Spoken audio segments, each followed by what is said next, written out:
Greetings Samurai! Today we will be looking at the core rulebook for Fantasy Flight Games' Legend of the Five Rings role-playing game.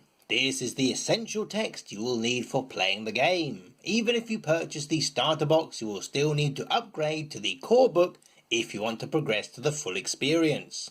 There is one vital component missing however, and that is the dice. This game uses proprietary dice with unique symbols. These are available in the beginner box as a separate product, or you can even get an official app for Android or Apple devices. While you wait for your dice to arrive, you can use the table on page 25 to convert your regular 6 and 12-sided dice.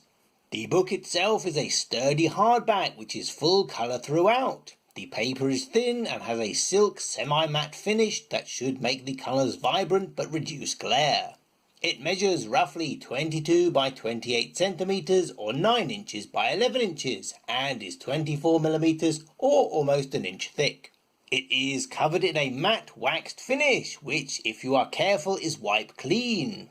It also has what are called UV spot gloss highlights, meaning a different shiny ink has been overprinted picking out the text and the symbols, and the FFG logo.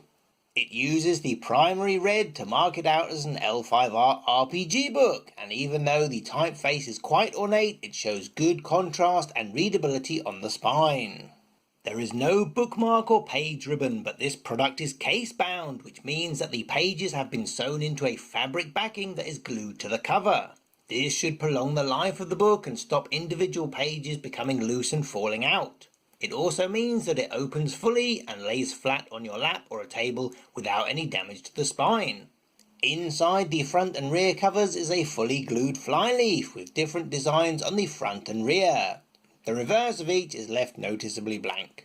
Then follows the full art for the cover that has become a brand image for the whole product line, before we arrive at the credits page. There are some familiar names from other FFG products and from L5R history too. All the artists and playtesters have credits, and so do the game's original designers, as the Legend of the Five Rings property was originally created by the Alderac Entertainment Group, or AG for short.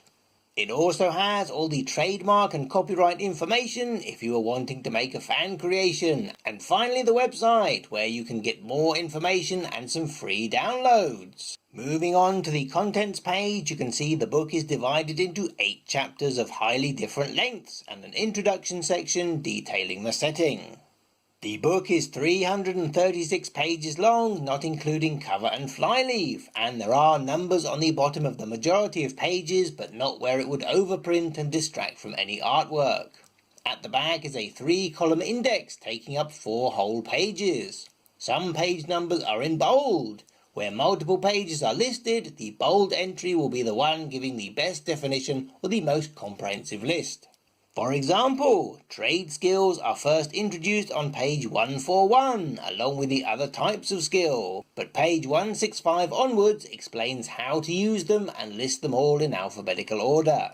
By necessity, a role-playing game book is a massive tome of text, and the designers have done as much work as they can to break this down. There is artwork on almost every page, not only spreading the text out and making it appear less intimidating, but giving you insights into the world and the theme at every opportunity to help immerse you by osmosis. There are hints and tips in different coloured sidebars to help you along when learning, summarise concepts and save you looking things up in other parts of the book. There are also box outs to highlight and group important concepts, generally green for GM rules and red for all players. Every trick in the graphic designer's repertoire is used, from different colours and typefaces, big titles and headers, text bars, bullet lists, paragraph liners, and sometimes all at once. When referenced, any game terms are put in bold and often have the page number supplied so you can look them up without going via the index. It is hard to think of anything more that could be done to help the reader, although larger text and a serif font would definitely be welcome, particularly as there is so much unused border available. The contrast is generally good, but when playing in a dimly lit gaming store or convention hall, you may struggle. There is, however, a PDF copy available at Drive-Thru RPG if you want to have an electronically searchable version to enlarge the text or have it read to you by the Adobe Autoreader. The book begins with a double-page story that conveniently delivers the land of Rokugan's creation myth, as storytelling is the heart of any role-playing game. Then come a mere 13 pages on the setting, but these are expertly summarised and act as an easy-to-find reference on important subjects like the clans, the fortunes, and the tenets of Bushido. Something easily missed, however, is the warning that this game deals with adult themes and lists examples of such. Finally, the introduction ends with a tiny map of Rokugan that is not detachable. You could cut it out, as the text on the rear is not vital once you have read it, but this could be another reason to purchase the beginner box, as that map is 4 times as large. The reason for so little setting information is that it is all contained within a separate volume called the Emerald Empire, a tradition drawn from previous L5R incarnations. The book is broken down into the following chapters. Chapter 1 introduces the basic mechanisms of the game, such as dice, checks, skills, as well as what motivates characters. Chapter 2 is the longest chapter, taking up almost a third of the book and talks you through creating a character both statistically and narratively. It uses a technique called 20 questions that makes you think about who your character is, where they came from, what they aspire to, and how they behave. This method has been used in every edition of Legend of the Five Rings going back to the start.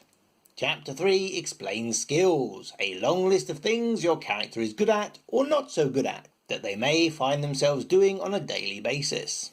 Chapter 4 is the second longest chapter, although barely half as long as character creation.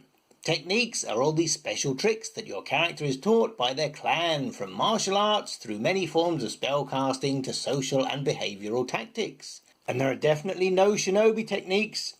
Chapter 5 is the shortest and deals with equipment, the majority of which are weapons for killing things. There are a few pictures, but these seem to be thematic rather than illustrative, unlike previous editions. You may find yourself googling objects to find out what they actually look like and how they were used. A samurai cares not for wealth or physical possessions, and there is the briefest of mentions of how this attitude works in practice. It is definitely worth reading the myriad sidebars to pick up the little morsels of setting information. Chapter 6 deals with the practicalities of how a game is structured, breaking a play session down into different kinds of scenes and conflicts, from courtly intrigue to a mass battle. It also covers what can happen to characters like wounds, bleeding, exhaustion, intoxication, and so on. Chapter 7 covers the roles and duties of the Games Master, and gives lots of advice on how to be effective, immersive, and less stressed while doing it. This sort of chapter is both common and welcome in role-playing games, and there are plenty of topics from the deep and complex themes of samurai drama to what happens if one of your players can't make it this week. The last chapter introduces plenty of non-player characters for your group to interact with. They all have stat blocks if that interaction involves fighting with them. There are also a few short appendices, beginning with many examples of utilising the opportunity rolls on your dice. Then follows a 2-page glossary covering the game's most common nouns, including the names of the kami, the fortunes, the spirit realms, and ample weapons.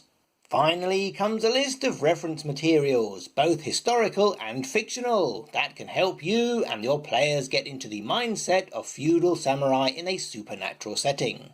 Unlike previous versions, there is no character sheet, so you can't just run off a few copies of the one in the back and get playing. You need to revisit the FFG website and download a PDF. There are basic character sheets that look reasonably printer-friendly, plus full-colour folios as you would find in the beginner box. There is even a 20 questions worksheet for you to jot down all your notes during character creation. Another thing missing from this book is a customary introductory adventure. Luckily, there are some on the website for free download, plus some pre-generated characters too. And while you are there, don't forget to download the errata and FAQ, which, whilst only 2 pages, makes some important changes to several of the curriculum tables.